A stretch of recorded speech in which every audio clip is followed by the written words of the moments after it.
மதுரை செல்லூர் பகுதியில் உள்ள மாநகராட்சி வாகனங்கள் நிறுத்தும் இடத்தில் அமைக்கப்பட்டுள்ள புதிய மேல்நிலை குடிநீர் தேக்க தொட்டியில் கசிவு ஏற்பட்டு தண்ணீர் வெளியேறி வருவதால் வாகன ஓட்டிகள் பெரும் சிரமத்திற்கு ஆளாகியுள்ளனர்.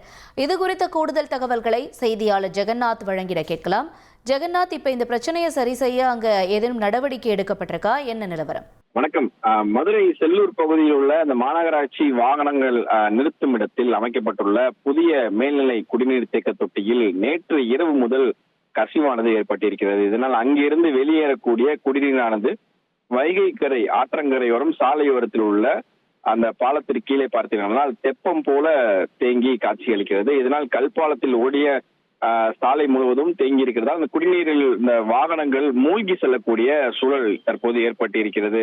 அந்த வழியாக செல்லும் வாகனங்கள் தற்போது ஊர்ந்து செல்வதால் கடுமையான போக்குவரத்து நெரிசல் ஏற்பட்டிருக்கிறது. மேலும் முல்லை பெரியாறு கூட்டு குடிநீர் திட்டத்தின் கீழ் கட்டப்பட்ட அந்த மேல்நிலை நீர்த்தேக்க தொட்டியில் இருந்து இந்த குடிநீர் தொடர்ந்து கசந்து வெளியே வருவதால் பல லட்சம் லிட்டர் குடிநீர் வீணாகி செல்வதோடு மட்டுமல்லாமல் வாகனங்களுக்கும் கரும் சிரமத்திற்கு ஆளாயிருக்கிறது. எனவே தற்போது மாநகராட்சி உடனடியாக இந்த நடவடிக்கை எடுக்க வேண்டும் என்று பொதுமக்கள் கோரிக்கை வைத்திருக்கிறார். தற்போது அதிகாரிகளும் இந்த பகுதிக்கு சென்று இந்த நீரை கட்டுப்படுத்தும் வேலைகளை செய்து வருகிறார்கள். உங்களுடைய தகவல்களுக்கு நன்றி ஜெகநாத்.